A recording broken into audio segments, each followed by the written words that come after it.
मिर्ची। एक पेड़ के नीचे चूहे का बड़ा सा बिल था जो अपने परिवार के साथ रहता था। एक दिन उसी पेड़ के पास एक व्यापारी आकर बैठ गया।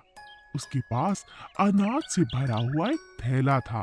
अरे वाह, इस थैले से तो खुशबू आ रही है। जरूर कुछ बहुत अच्छा खाने को होगा। चलो चलकर देखता हूँ। चूहा चुपके से उस थैले के पास गया और अपने नुकीले दांतों से उसे काटने लगा। जैसे ही उस थैले में छेद हुआ, व्यापारी खड़ा हो गया और चलता बना। उस थैले के छेद से अनाज के दाने गिरते रहे और चूहा उन्हें मजे से खाता रहा। अरे वाह, कितने स्वादिष्ट दाने हैं। चलो चलो दाने खाते हैं। आज तक दावत हो गई, मजा आ गया। दाने थैले से गिरते रहे और चूहे उन्हीं दानों को खाते रहे जब तक व्यापारी जंगल से बाहर निकला। उसका थैला खाली हो चुका था। अरे यह क्या, मेरे सारे दाने कहाँ गए? उसने जब पीछे मुड़कर देखा तो उसे कुछ नजर नहीं आया। ओहो, लगता है मेरे थैले में छेद हो गया और सारे दाने बर्बाद हो गए। मुझे अगली बार से ध्यान रखना होगा। और इसी तरह अगले दिन जब व्यापारी दोबारा अनाज लेकर उसी पेड़ के नीचे बैठा तो चूहे ने पूरा फायदा उठाया। अरे वाह, ये तो आज फिर यहाँ आ गया। चलो इसके थैले में छेद करते हैं। चूहों ने मिलकर उसके थैले में 2-4 छेद कर दिए। जैसे ही व्यापारी अपने घर जाने के लिए उठा, छेद से अनाज के दाने फिर से गिरने लगे। चलो चलो खाते हैं, आज फिर दावत होगी। जंगल से बाहर निकलने से पहले जैसे ही व्यापारी की नजर अपने थैले पर गई, वो फिर खाली था। लेकिन इस बार उसने चूहों को देख लिया था। अच्छा, तो ये बात है। इन चूहों ने इस बार भी मेरा थैला खाली कर दिया। मैं तो समझता था ये मेरी नादानी है, मगर इसके पीछे ये चालाक चूहे हैं। इन्हें मजा चखाना होगा। अगले दिन व्यापारी अपने थैले में लाल मिर्ची भरकर लाया और पेड़ के नीचे बैठ गया। जब चूहों ने उसमें छेद किया तो उनके मुंह में मिर्ची के दाने चले गए। अरे बचाओ बचाओ बचाओ, मेरे मुंह में जलन हो रही है। ये क्या लेकर आया है आज ये व्यापारी? अरे मेरे मुंह जल गया, बचाओ बचाओ बचाओ। हंसता हुआ व्यापारी अपनी मिर्ची लेकर वहां से चलता बना और चूहों को अपनी गलती का पछतावा हुआ। 2 बिल्लियां और बंदर। एक शहर में 2 बिल्लियां थीं। वो दोनों साथ साथ खेलती और खाना भी साथ साथ ढूंढती। एक का नाम था लूसी और दूसरी का नाम था पूसी। दोनों खाने के लिए बहुत झगड़ा भी करती थी। दोनों चोरी करने में बेहद माहिर थी। जब भी किसी के घर का दरवाजा खुला रह जाता, वो तुरंत जाकर रसोई से दूध पी लेती। एक बार वे दोनों खाने की तलाश में घूम रही थी। अचानक रास्ते में उन्हें एक रोटी दिखाई दी। लूसी ने कहा, अरे वाह, ये कितनी स्वादिष्ट रोटी है। मेरा तो खाने का इंतजाम हो गया। पूसी ने कहा, क्या कहा? यह रोटी मेरी है, मैंने इसे पहले देखा था। तुम जाओ यहाँ से। लूसी ने कहा, क्या? तुम हमेशा दूसरों का खाना खाती हो, दूसरों से छीनती हो। चली जाओ यहाँ से। ये मेरी रोटी है, मुझे बेवकूफ मत बनाओ। यह रोटी मेरी है, लालची कहीं की। मेरी मेरी मेरी मेरी। दोनों बिल्लियां जोर जोर से रोटी के लिए आपस में झगड़ने लगी। तभी वहाँ उनका दोस्त बंदर आ गया। बंदर ने कहा, इतनी सी बात पे क्या झगड़ना? मैं इस रोटी को आधा कर देता हूँ, तुम दोनों उसे खा लो। हाँ बंदर, हमारी बहुत मदद हो जाएगी। ये तो मुझसे हमेशा लड़ती रहती है। लो, हो गए रोटी के 2 टुकड़े। नहीं नहीं, इसमें एक छोटा है। लाओ, मैं अभी बराबर कर देता हूँ। अरे ये अभी भी छोटा है। लाओ, मैं फिर बराबर कर देता हूँ। बस इसी तरह चालाक बंदर ने थोड़ा थोड़ा करके पूरी रोटी को खा लिया और दोनों बिल्लियां यह देखकर सर पकड़ने लगी। अरे ये हमने क्या किया? ये चालाक बंदर तो हमारी रोटी खा गया। ठीक ही कहा है किसी ने, झगड़ा करने से कुछ नहीं होगा। इससे अच्छा तो हम दोनों बांट कर इस रोटी को खा लेते, है ना पूसी? हाँ हाँ लूसी। एक गांव में राजू नाम का लड़का रहता था। वो रंग बिरंगी सुंदर सुंदर टोपियां बनाया करता था और उन्हें बाजार में जाकर बेच देता था।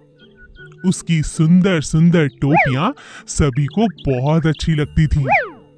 एक दिन राजू जब टोपियां बेचने बाजार जाने लगा, रास्ते में उसे बहुत तेज भूख लगी, तो वह खाना खाने के लिए एक घने आम के पेड़ की छांव में बैठ गया। बड़ी तेज धूप है, क्यों ना थोड़ी देर इस पेड़ के नीचे बैठकर आराम कर लेता हूँ और खाना भी खा लेता हूँ। थका हारा राजू पेड़ के नीचे आराम करने लगा।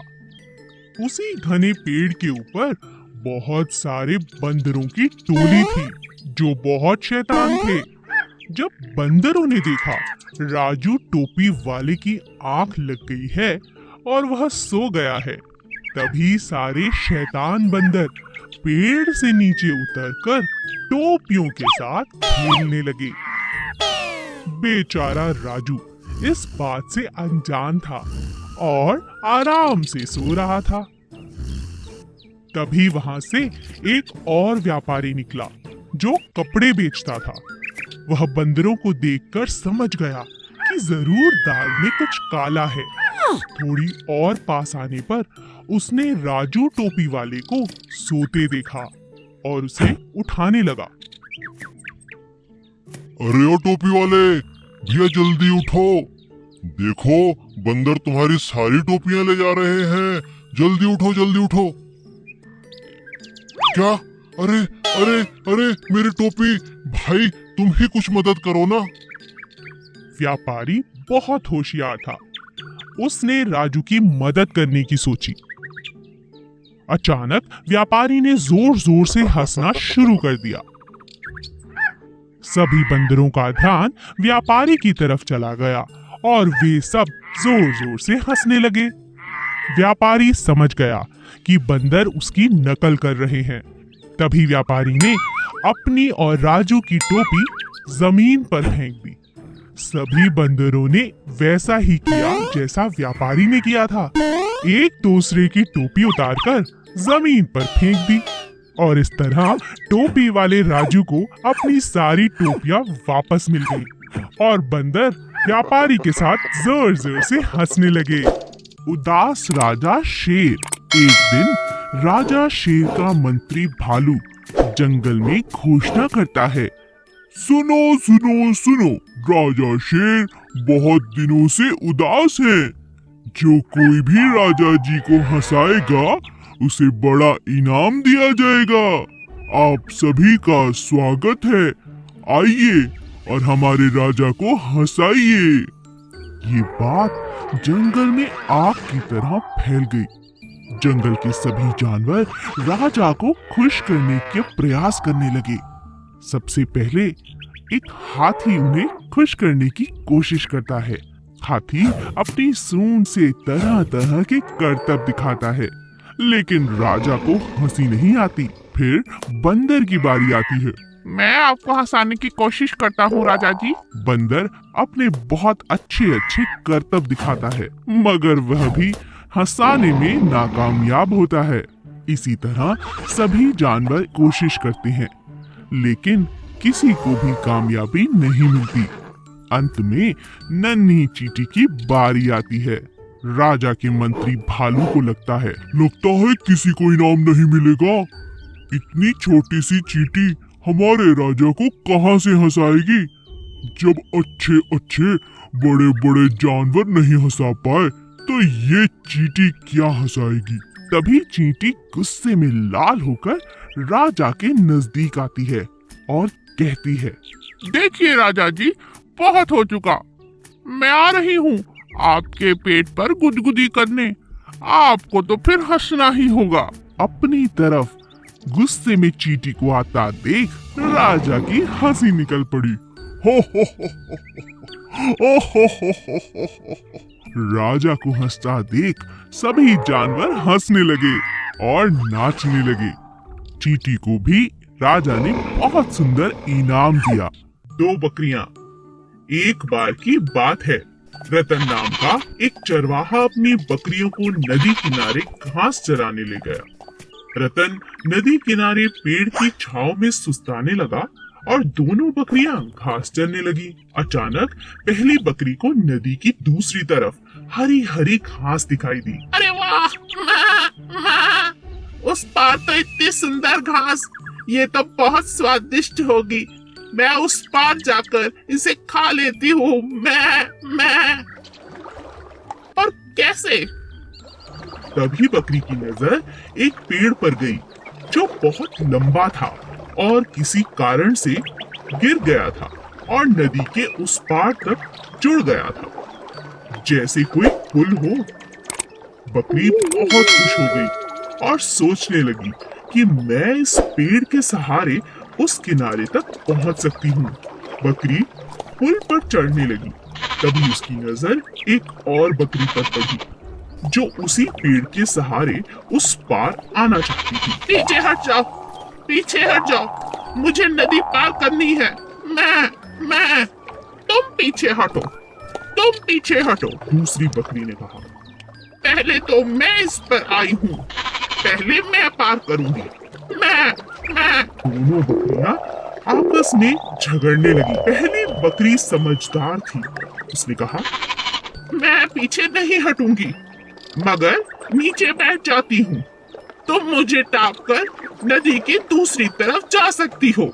मैं झगड़ा कर कोई फायदा नहीं। दूसरी बकरी मान गई और पहली बकरी के छुपते ही वह टाप कर नदी के दूसरी तरफ चली गई। दोनों बकरियों ने नदी पार कर ली और एक दूसरे को शुक्रिया अदा किया। हमेशा लड़ाई झगड़े से नहीं, बल्कि बुद्धिमानी से हल निकाला जा सकता है। वफादार घोड़ा बादल। चंदन के पास बादल नाम का एक खूबसूरत सफेद रंग का घोड़ा था। दोनों एक दूसरे से बहुत प्यार करते थे। चंदन अपने घोड़े पर बहुत मेहनत करता, उसे रोज अच्छे से नहलाता, अच्छा खाना खिलाता और घुमाने भी ले जाता। बादल भी चंदन की हर बात मानता था। एक दिन एक चोर की नजर घोड़े पर पड़ी। अरे, इतना सुंदर और शांत घोड़ा, इतना आज्ञाकारी है, क्यों ना इस पर साफ किया जाए अपना हाथ, क्यों ना इस बार इसे ही चुरा लिया जाए। अगले ही दिन चोर मौका पाकर घोड़े को भगा ले गया। इस घोड़े को ज्यादा दिन अपने पास रखना खतरे से खाली नहीं है, इससे जल्दी ही बेच देता हूँ, कहीं पकड़ा ना जाऊं, इसका रंग ही बदल देता हूँ। चोर ने घोड़े को काले रंग से रंग दिया और उसे लेकर शहर की तरफ जाने लगा। बादल चंदन को याद कर कर रोता रहता। हे भगवान, मेरी मदद करो, यह चोर तो बहुत चालाक है, मुझे चंदन से दूर कर दिया, मैं उनके बिना नहीं रह सकता। तभी बादल की नजर नदी किनारे बैठे चंदन पे पड़ी। चंदन को देखते ही बादल जोर जोर से हिनहिनाने लगा। चंदन को कुछ समझ नहीं आया। अरे, ये घोड़ा मुझे देखकर इतना शोर क्यों कर रहा है? शायद ये मुझे कुछ कहना चाहता है। तभी अचानक बादल चोर को जोर से धक्का देकर नदी में कूद पड़ता है। अरे अरे, ये घोड़ा, अरे इसे बचाना होगा। चंदन घोड़े को बचाकर बाहर ले आता है, मगर यह क्या? अरे, इस घोड़े का तो रंग निकल रहा है। अरे भागो, कहीं पकड़ा न जाऊं। यह सब देख चोर दुम दबाकर भाग गया। चंदन अपने घोड़े को पहचान जाता है और बादल अपनी समझदारी से अपने मालिक के पास वापस पहुंच जाता है। भेड़े और सियार। एक दिन एक सियार जंगल से गुजर रहा था। उसने 2 भेड़ों को जोर जोर से बातें करते हुए सुना। अरे भाई, क्या बात है? शायद इनके बीच झगड़ा होने वाला है, चलो देखता हूँ। सियार एक पेड़ के पीछे छिप गया और भेड़ों को लड़ते हुए देखने लगा। मुझसे पंगा मत लो, मैं बहुत शक्तिशाली हूँ, समझी? मैं तुमसे नहीं डरती, जाओ यहाँ से, यह मेरा इलाका है। तो चलो, इसका आज फैसला हो जाए। ठीक है, मैं किसी से नहीं डरती, आ जाओ मैदान में। वाह, यह दोनों तो बहुत तगड़ी हैं। इनका झगड़ा देखने में मजा आएगा। मैं ताकतवर हूँ। नहीं, मैं ताकतवर हूँ। तुम हटो यहाँ से, ये मेरा इलाका है, मैं ताकतवर हूँ। हट जाओ, आज मैं तुम्हें छोड़ूंगी नहीं। दोनों भेड़ों में जबरदस्त झगड़ा होने लगा। दोनों बुरी तरह से घायल हो गईं। उनके शरीर से लगातार खून तक बहने लगा। सियार ने इस बात का फायदा उठाने की सोची। लगता है दोनों लड़ते लड़ते थक चुकी हैं। मैं इन्हें अपना शिकार बना सकता हूँ। दोनों भेड़ों को लड़ता देख सियार लालच में आ चुका था। उन दोनों के बीच पड़कर एक एक कर दोनों को खा जाना चाहता था।